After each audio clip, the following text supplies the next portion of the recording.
Rain pattered gently against the glass windows of the quiet diner as Emily Dawson wiped down the counter for what felt like the third time that evening. At 24, Emily wore a faded pink apron and had become a familiar figure on the night shift at this modest diner in a small Pennsylvania town. Her nights were long, her earnings were modest, and her dreams, once bright, had slowly been buried beneath overdue bills and a growing sense of hopelessness. It had been another uneventful Tuesday night, slow and quiet, until two sharply dressed men walked through the door, followed by someone who made her breath catch. Sitting in the corner booth, unmistakable even out of office, was former President Donald Trump. Emily's eyes widened, blinking as if to confirm what she was seeing. The diner, nearly empty, held only a solitary truck driver at the counter, sipping coffee in silence. The Secret Service agents moved discreetly, scanning the room. There were no reporters, no flashing cameras, just a quiet, low-profile visit. Stealing. Herself, Emily grabbed her notepad and approached the booth. "Good evening. Can I get you something to eat?" she asked, trying to keep her voice steady. Trump looked up and gave a friendly smile. "What do you recommend?" She gave a small shrug. "The meatloaf's not bad," he laughed lightly. "Sounds great." As she turned toward the kitchen, her hands trembled. Her heart thudded, not out of admiration, but because of something far more personal. For weeks, she'd been carrying a question in her heart, a silent plea, a last hope. And tonight, in her section, sat a man she once disagreed with politically, but who might be the only person powerful enough to hear her. This was her chance, her only one. Back in the kitchen, she grabbed a napkin and a pen. Her fingers shook as she began to write, her thoughts racing. She kept it brief, straightforward, sincere, and emotional. "Dear Mr. Trump, I don't know if you'll ever read this, but I have to try. I lost my mom last year. My brother is autistic, and I'm juggling 2 jobs just to survive. I'm not asking for money, only for hope. I don't have much of that left. If you still care about America's forgotten people, please, don't forget me. Emily Dawson." She folded the napkin and slipped it under his water glass when she brought over the plate of meatloaf. Though her voice was calm, her heart trembled. "Here you go. Anything else?" Trump looked up kindly. "No, thank you. This looks perfect." Emily nodded and turned away, pretending to tidy up a nearby booth. But the truth was, she couldn't bring herself to look back. The next half hour passed agonizingly slow. Trump finished his meal, thanked her, and left a generous tip. 4 crisp $100 bills tucked under the receipt. But there was something else. When she returned to clear the table, she noticed the napkin was gone. Her knees nearly gave out as she sat down in the booth. The water glass still bore a faint imprint from where the napkin had rested. She didn't know if he had read it. Didn't know if anything would come of it. But something deep inside whispered that he had read every single word. And for the first time in weeks, Emily felt like someone truly saw her. The next day went on like usual. Endless shifts, lukewarm coffee, aching feet. She tried not to think about the napkin, tried to silence the flicker of hope inside her. But each time the doorbell above the diner's entrance rang, her heart skipped, hoping, expecting, but nothing happened. By Friday, she'd convinced herself it was meaningless. Maybe he tossed it. Maybe he thought she was just another person asking for something. Then Saturday's mail arrived. Bills, as always. But nestled among them was a cream-colored envelope. It was thick, embossed, and had no return address. Emily's fingers trembled as she tore it open. Inside was a letter written on official presidential stationery. Real stationery. Her eyes scanned the words. "Dear Emily, I read your note. Not once, but 3 times. And I want you to know that you are not forgotten. I understand that life can feel heavy, even unfair. But your bravery in writing to me speaks, louder than any speech ever could. You are exactly the kind of American this nation is built on. Strong, compassionate, resilient. I'd like to meet you in person. If you're open to it, someone from my team will be in touch. Keep your head high. Brighter days are coming. Donald J. Trump. She let the letter fall gently onto the kitchen table and covered her mouth in shock.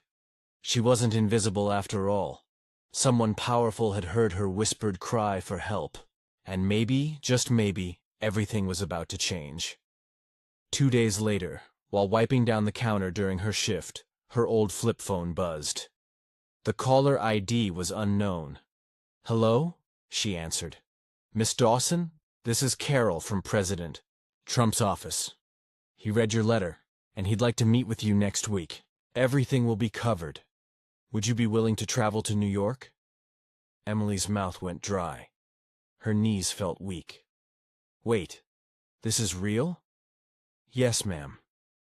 He said your note reminded him of why he entered public service to begin with. Tears blurred her vision. She looked around the worn-out diner, the cracked linoleum floor, the chipped mugs, the weary customers, and softly whispered, "Yes, I'll go." After the call, she rushed to the back to speak with her manager. "I need next Tuesday off." The manager raised an eyebrow. "Why?" "I'm meeting Donald Trump." The manager stared. "Did you win a contest or something?" "No," Emily said with a quiet smile. "I just wrote something." That evening, she carefully placed the letter into a shoebox alongside her late mother's photos and drawings her brother had made. It all felt surreal, like a dream. But it was real. And for the first time in ages, Emily allowed herself to dream again. Emily had never been on an airplane before. As she stepped onto the private jet that had been arranged for her, she clutched her tote bag tightly, heart pounding. A staff member welcomed her and handed her an itinerary. Her meeting was scheduled for 10 a.m. the next morning at Trump Tower. That night she stayed in a luxurious hotel with polished marble floors and soft white robes, comforts she'd never known. Sleep came in fragments. The next morning, she wore a modest blue dress her mother had once saved for Sunday church. Standing nervously in the gold-accented elevator at Trump Tower, she felt completely out of place. A security officer met her and guided her to the 26th floor. When the doors opened, she saw him, Donald Trump, standing at the window looking out over Manhattan. He turned and smiled. "Emily, you made it." Her throat tightened. "Thank you for inviting me. Please, sit. I want to hear everything." And for the next hour, she poured her heart out. She told him about her mother's long battle with cancer, about her brother Josh, who hadn't spoken in 2 years, and about working back-to-back shifts just to keep the lights on. Trump didn't interrupt. He listened, and when she finished, both their eyes glistened with tears. He leaned in. "Emily, I didn't invite you here just to listen. I brought you here to make a difference." She looked at him, confused. "What do you mean?" He leaned back in his chair, his fingers steepled. "You're the kind of person I believe in, and I think America needs to hear your story." She blinked. "Why?" "Because people are tired of empty words. You're the real deal. You didn't ask for a handout. You asked to be remembered." He slid a folder across the desk toward her. "Inside is a full scholarship. Complete tuition to any college you want. I've also contacted a friend who runs a nonprofit that helps families with special needs. They're ready to support Josh with therapy and education." Emily gasped. "Why would you do this?" "Because I believe in investing in people, and because someone like you deserves a chance." Her hands trembled. Tears streamed down her cheeks. "Mr. Trump, I don't even know what to say." He smiled warmly. Say you'll accept. Choking on emotion, she nodded slowly. Yes, I'll accept. For the first time in what felt like forever, the heavy burden on her back began to lift. That napkin, once soaked in desperation, had become her bridge to something greater. And the man she once saw only on television had just handed her a future. On the flight home, Emily clutched the folder to her chest like a treasure. She gazed out the window, her mother's words echoing in her heart. Even broken wings can still fly. Back in her small town, the news spread fast. The local girl who met Donald Trump and came back with a scholarship and hope for her family became the talk of the town. Some people praised her. Others whispered skeptical, wondering if it was political. Emily didn't mind. She walked into the diner for her next shift with her head held high. Her manager raised an eyebrow. "You're coming back to work?" She smiled. "Until school starts? Yeah, I'm not done here yet." Regular customers greeted her warmly. One elderly woman handed her a folded note. "Thank you for reminding us we matter too." That evening, when Emily came home, her brother Josh was waiting at the door with a crayon drawing. It was of her, smiling, wearing a crown. It was the first drawing he'd done in months. Her knees gave way as tears of hope streamed down her face.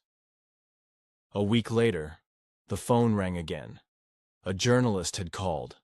A customer at the diner had posted about her story, and it had caught fire. Within days, her letter had gone viral. News stations were calling. Her message had made headlines. Waitress leaves Trump a note. His response changes her life. She declined most interviews. She didn't want attention, just a better life. But the story lived on, passed from hand to hand, shared by veterans, single moms, students. They said it gave them something rare: hope.